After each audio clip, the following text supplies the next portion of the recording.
We are Pierre, Lisa, and our furry crew member, Hillary, now sailing the Marquesa Islands of French Polynesia in the South Pacific. Please subscribe to join our adventures. We are in the Marquesa region of French Polynesia, and in the last episode we visited Fatu Hiva, the southernmost island in the Marquesa chain, with dramatically beautiful scenery. And then sailed back to Wata, an island beside Hiva Oa. In this episode, we traveled to Hiva Oa to visit that island. Our time in the Marquesas was coming to a close.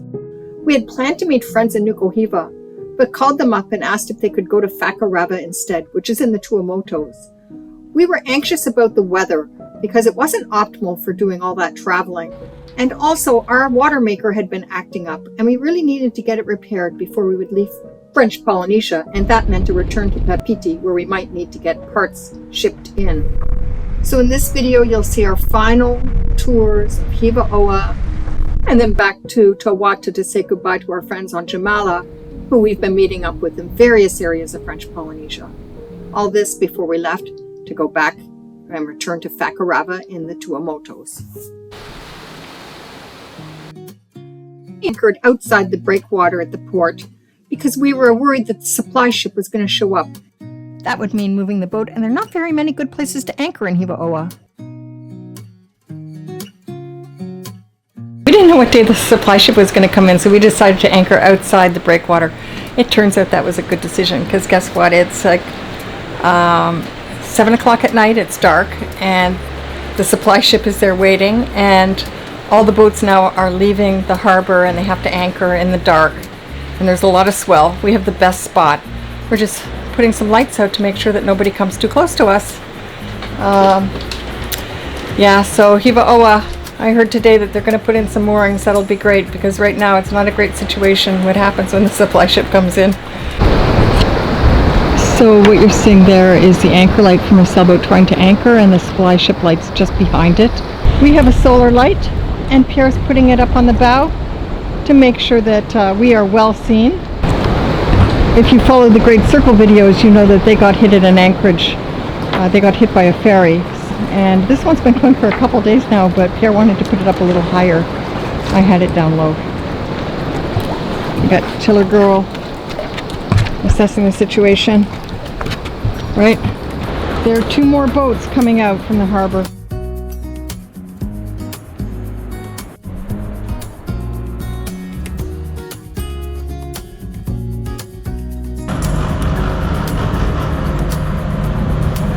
We rented a car to go to the eastern side of the island where there was an ancient tiki site. The views along the way were fabulous, and the road that winded along the ocean was steep, tortuous, with some frightening plunges along the side if you missed a turn. So we're in the top of the island, and the temperature has dropped to 22 degrees. Yeah, from 30 to 22 degrees. Nice and cool. Up the island where it was so cool was completely different, with pine trees.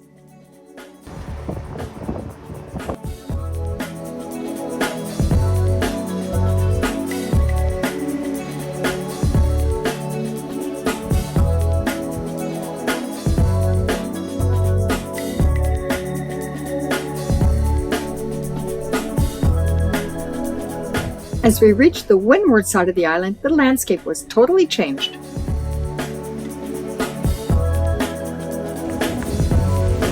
They're so agile.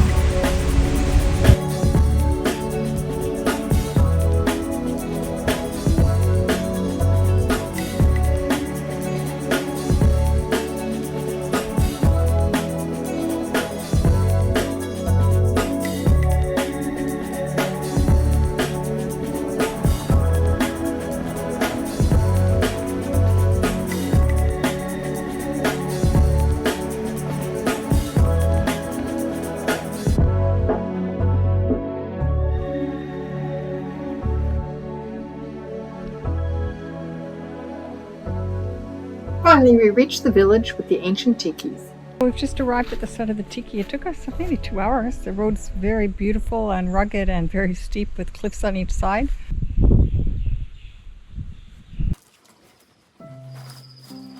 tikis are made of wood or stone and are carvings of men or representations of men that are half human, half god, and mythical figures of Polynesian culture.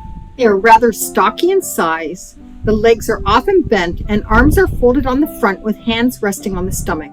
The head is totally disproportionate to the rest of the body and often reveals huge eyes and a very expressive mouth. This site is the richest archaeological feature. It dates to the 18th century. The site was falling into ruins and was restored in 1991, and as being selected to be submitted to be a World Heritage Site. In town, we found the provisioning to be excellent at the main store. Both had haircuts at the local hair salon. And then we had a nice meal in the hotel on the hill before we would leave and to return to Tawata. We went off to the restaurant for dinner. We spied Tiller from the shore, staring off in the direction where our dinghy had gone, not in the direction of the shore where we were standing and watching her. When we left Hiva Oa, we had dolphins swimming with us to say goodbye. So beautiful.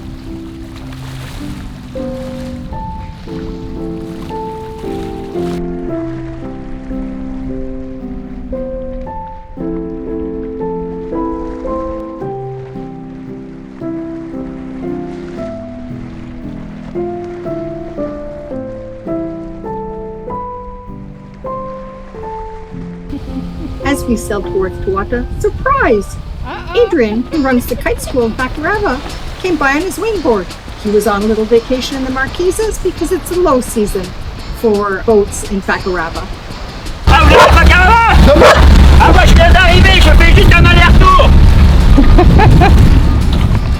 For an interview with Adrian about his kite school, please see episode 114.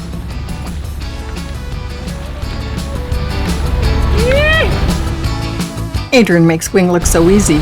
It's not really that easy, but it was so much fun watching him sail around the boat as we were sailing forward.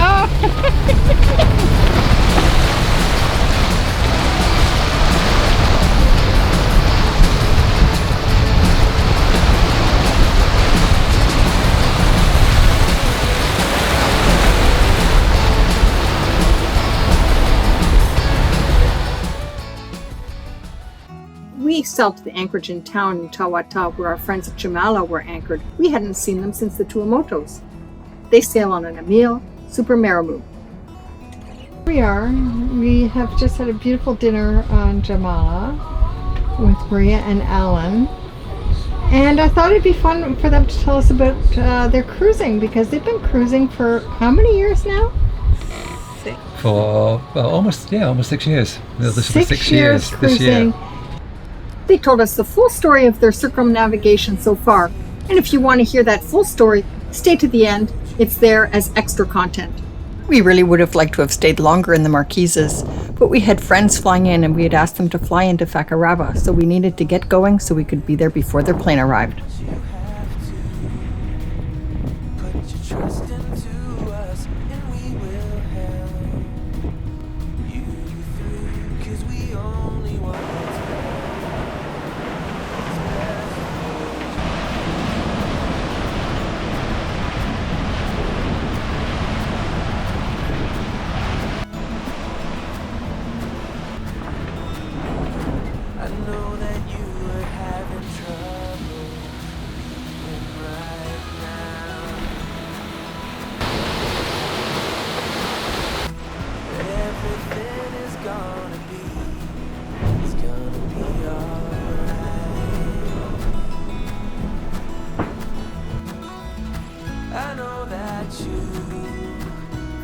all alone in this world, but you have to put your trust into us and we will help.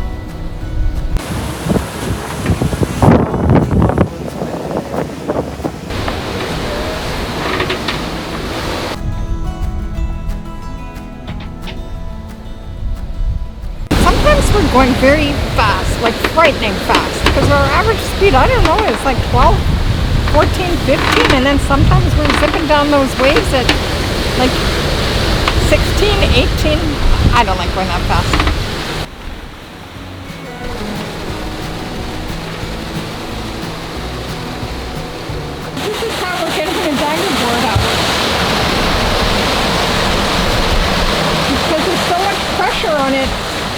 could just use the winch. We might break something. Coming up.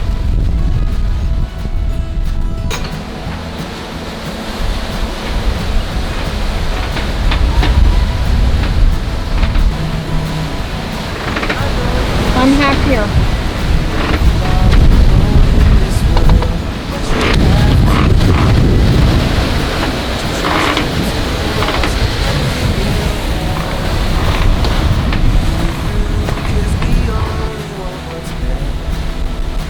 What's best for you?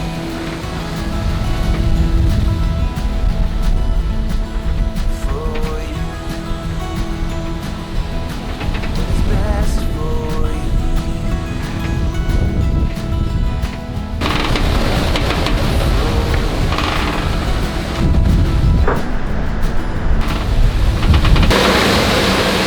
Maximum speed is 18.8, which is a little bit less than yesterday. But it's not as windy as yesterday. And it's not as rough as yesterday. And this clock starts at midnight, eh? So it's 17:36, 17:36. So it goes for 24 hours, then it resets a new day. So since this morning, we've done 184 miles. There's a rock we need to avoid, so we put a small yellow marker around it so that we could see it easily on the map.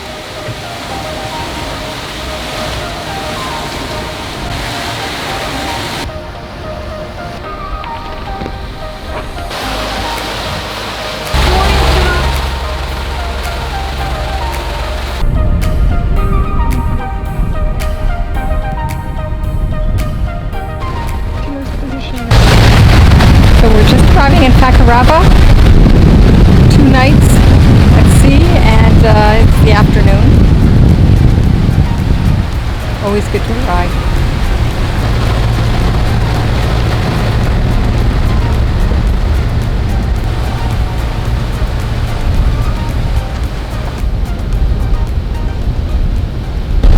There's a dive balloon in the water. I don't think the dive boat sees it yet.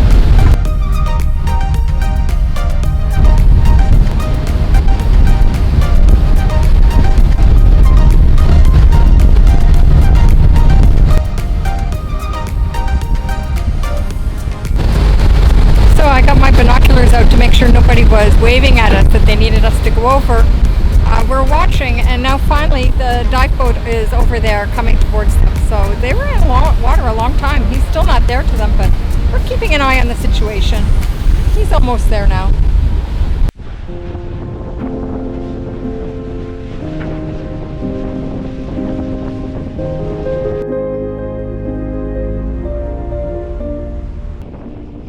I did laundry as we arrived, so we'd be ready to receive our friends when they arrived at Fakarava Airport.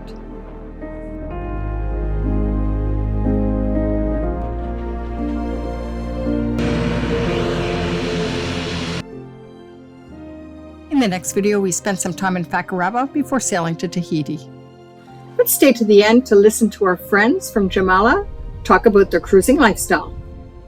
But first, I'd like to mention a disease that I worked on in my career.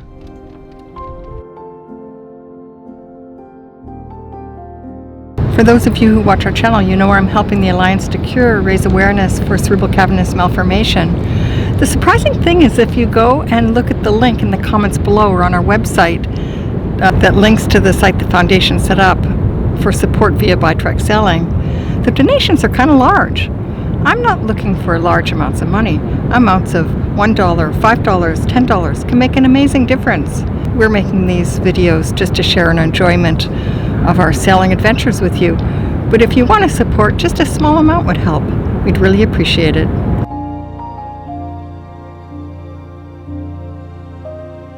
So just give us the brief synopsis, leaving the UK and then being stuck in French Polynesia during COVID. Well, yeah, all of it's been a highlight, actually, you know, including being stuck here.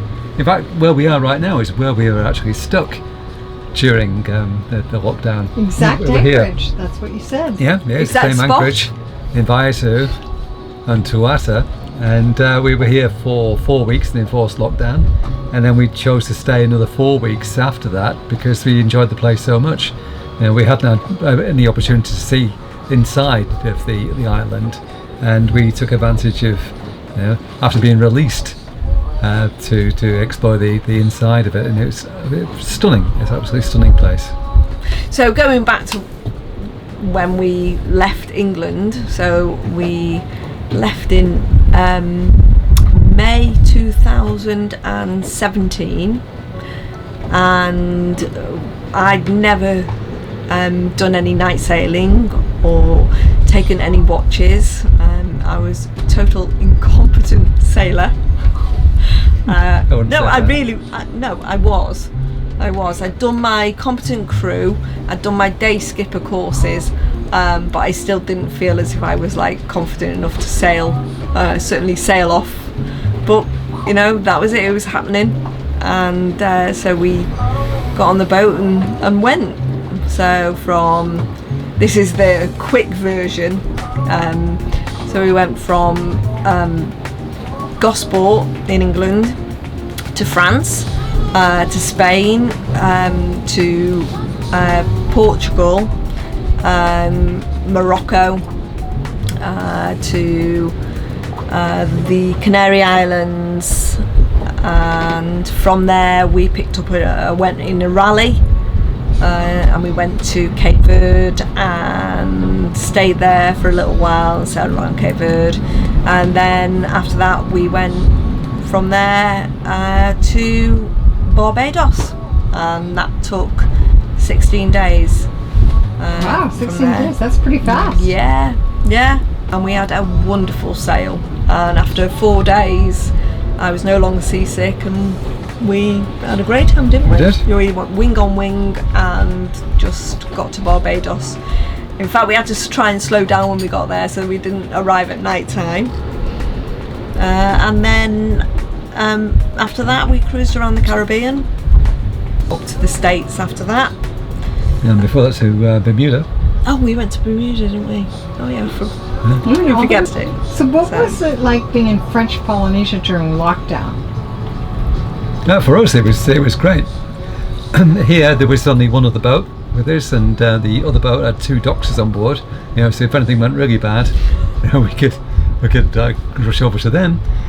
They were quite keen spear fisher people, so they'd go out and catch fish, and they'd trade fish for bread that Maria made, and then the local guys would trade the fish as well for fruit and vegetables, and they would share that with us. So you have this mini community going on that time. And in terms of provisions, the local policeman would come down to the dock. We could give him a list of things that he wanted from the local shop, and he would go ahead and buy the things for him, and we'd pay him in the end, and that was it. And it was really nice. It was like sort of a Tesco online, I suppose, Yeah. the Tuatha version of that, and it was superb. I don't think we could have asked for a better place to be locked down. To be honest. Did you feel isolated though? No. Did you No. feel No. isolated from your family? No, we didn't have internet here. There was no 4G at that time, so we just used the Iridium Go to communicate with our family until we went ashore. When we went ashore, then there's a cafe restaurant here owned by Jimmy, and he had Wi-Fi, and that's when we communicated then with our family here. And what are your cruising plans for the future then? Well, from here, I think it's time to leave French Polynesia at last, and head towards New Zealand. So we don't know exactly where we go on the way. We'd quite like to go to Palmerston Island and Niue, and then onwards towards Fiji before we reach to New Zealand. And then from there, so next year we'll continue our journey, go to Southeast Asia, and we intend to circumnavigate, so we will cross the Indian Ocean. How we're going to do that, which direction we'll take, we don't know yet, but certainly via South Africa, then on towards the Caribbean, maybe via Brazil first, and that'll be it. Because we're in the Caribbean, we'll complete our circumnavigation. What we're going to do from there on in, I don't really know. Our planning horizons are pretty short. We have sort of aspirations and real plans. So our aspiration is to get to the Caribbean, complete our circumnavigation. But we're not too sure where we're going to end up. No. Yeah? We forgot to mention that actually during COVID or just after COVID, we sold our boat here in French Polynesia, and we bought the boat that we're on now in America, flew to America, picked it up and cruised back to French Polynesia. So we actually did the Pacific crossing twice. Yep. We tend to forget about that one, don't we? People say that to us. Did you do that twice? Yeah, we did. So that when we're back in the Caribbean and you're back in the Caribbean, we'll meet up again. Oh, for sure. Oh, we would we'd love to do that. Yeah. I hope we meet before then. Thank you for staying to the end and listening to Jamala talk about cruising. Maybe you have your own cruising aspirations. Please let us know in the comments below. You're listening to this because it's a sailing channel. We also like to help bring awareness for a type of vascular brain tumor called cerebral cavernous malformation, or CCM. If you would like to support this initiative, you can use the links in the comments below or on the BioTrack Sailing website. That'll take you directly to the BioTrack Sailing support link. Stay safe, and until the next time.